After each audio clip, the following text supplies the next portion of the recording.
Now there are many discussions going on in social media and other media about the latest campus death by ragging. Student Tariq Dilshan of the University of Sabaragamu committed suicide because he could not stand the terrible ragging he underwent. Now I want to discuss certain aspects of this phenomenon, ragging phenomenon in Sri Lanka, but I would like to separate this video into three components. First, an introduction into ragging. Second, the nature of our ragging.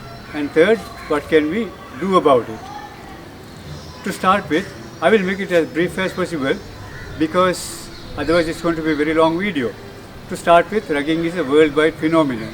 It's practiced in many countries, but that doesn't mean that it's a good thing or that we should continue with ragging. It has been practiced in Greek and Roman times.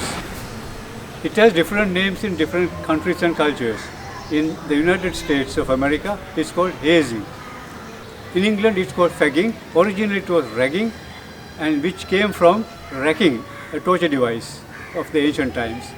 And I think that's how we got that term ragging. When you look at all these names, there is something that strikes me about our word in Sinhala. Nawaka vade. Vade means torture.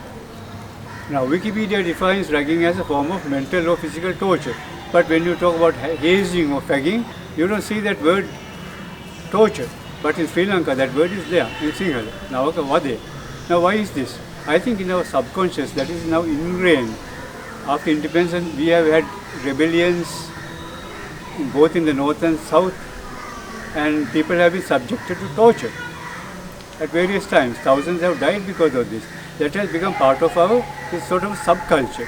And this is my theory, but unfortunately it has now seeped into the universities where they think that people can be brought together only by intimidation, which is an absolutely cockeyed theory. But I will go into that later. So let's now talk about the death at the University of Sabaragamu, Tariq Dilshan. But if you remember, in 2019, a female student of the same university called Amali Chaturika committed suicide by hanging after she underwent severe ragging. She said that she was told to perform as a pornographic film actress in front of others, which was humiliating. And this caused her to commit suicide. Now, legally, it's very clear-cut. A suicide is not murder, but if people force someone into suicide, then how do you define that? Is it murder? Now, in legal terms, there are two types of murder. One is premeditated murder, where people plan ahead to kill someone, and the second is culpable homicide.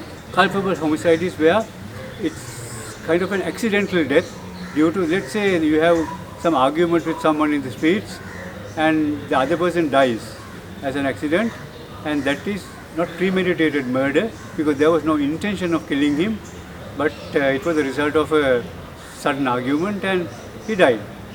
There is still a jail term, but usually the death penalty is not given. Even if it is working in some countries, the death penalty is not given. Now, death due to ragging, is it murder or culpable homicide? Now, legal opinions differ.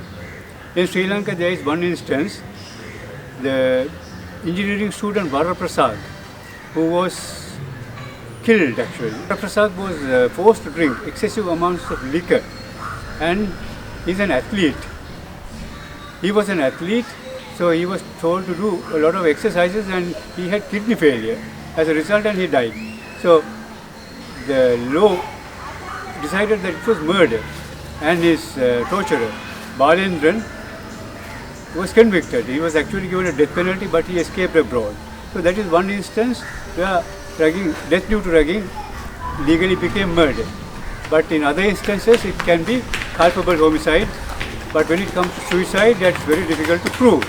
That's why on social media you can see people talking about taking law into their hands to punish the raggers, assaulting them and sticking needles into them, attacking their homes, all kinds of nonsense, which is mob law. We should not resort to that. Now, I want to give you an example from India. Now, India is a I must say that our South Asian region now it has become notorious for ragging more than any other part of the world. In recent years, India, Sri Lanka, Pakistan, Bangladesh and Nepal. In India, this ragging has become very severe. Now there is an instance of 2 deaths. In Himachal Pradesh, medical student Amal Khusru died as a result of severe ragging, and the people who ragged him, 4 of them, 4 medical students were convicted of culpable homicide and given 4-year jail sentences. And before that, in Gujarat, another medical student died because he was told to stand for 3 hours, which was exhausting, and he died of exhaustion. And his raggers were again given jail sentences under the charge of culpable homicide. So, but legally sometimes it's very difficult to prove. That's why people want to take the law into their hands, which is not a good thing. What we want is a continued discussion. Now, talking about the nature of our ragging, one can see that it has become a method of sexual harassment, which is again not a good thing. It is a result of sexual frustration. Now that exists anywhere, not just in Sri Lanka. But how they find solutions to that is a very personal thing.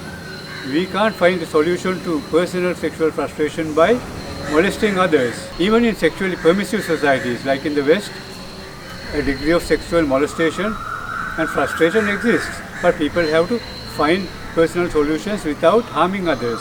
This is the number one thing. So in our universities it has become endemic. There are more and more horror stories of both men and women, girls and boys being sexually harassed not by their own sex but also by the opposite sex. Now in the final part of my video, let's look at solution. The solution is, we already have anti-ragging laws. Since 1998, university vice chancellors have the authority given by Parliament to suspend raggers on the spot, but few are using this power. One vice chancellor who led a very active anti-ragging campaign, unfortunately is no longer there, has said that the sexual harassment has sometimes even led to rape. Now these are serious charges. So what can we do about this? A spokesman for the University Students' Union has said that we should go for a common reconciliation process, Pudu Samaha, that they should be pardoned. But a reconciliation process of Pudu Samaha needs 2 hands, both sides. We have to look at both sides. It is very common now in war crimes. We can take a very good example from South Africa. After Nelson Mandela became president, there were serious allegations against both sides of human rights abuses and war crimes. The solution was to get the offenders to apologize in public to their victims and their families. And then they were pardoned. But this is a reconciliation process which needs honesty, self-appraisal and sense of guilt. If you don't have a sense of guilt, you can't confess. And without a confession, there is no apology and there can be no pardon. You can't pardon people who are not ready to admit to their crimes. So it's a very vicious circle and we should get out of it. If they want a common pardon, I think they should come forward and apologize to their victims. But on the other hand, I would like to tell people on social media, don't instigate people to go and attack raggers on the streets or in their homes, because we will have a society in turmoil. We will have a terrible society, which we already have actually. It will only get worse and worse if we do this. So go for an official anti-ragging body like in India. Now in India there is an official anti-ragging body which is very effective. We have various parties speaking against ragging, but there is nothing official. So make it official, get them together, talk with university students and make it a reality. Now if you like this video, these are my candid views. I am not political, I am not representing any political faction or party. I am speaking for the victims. Please subscribe and let's meet in the next video.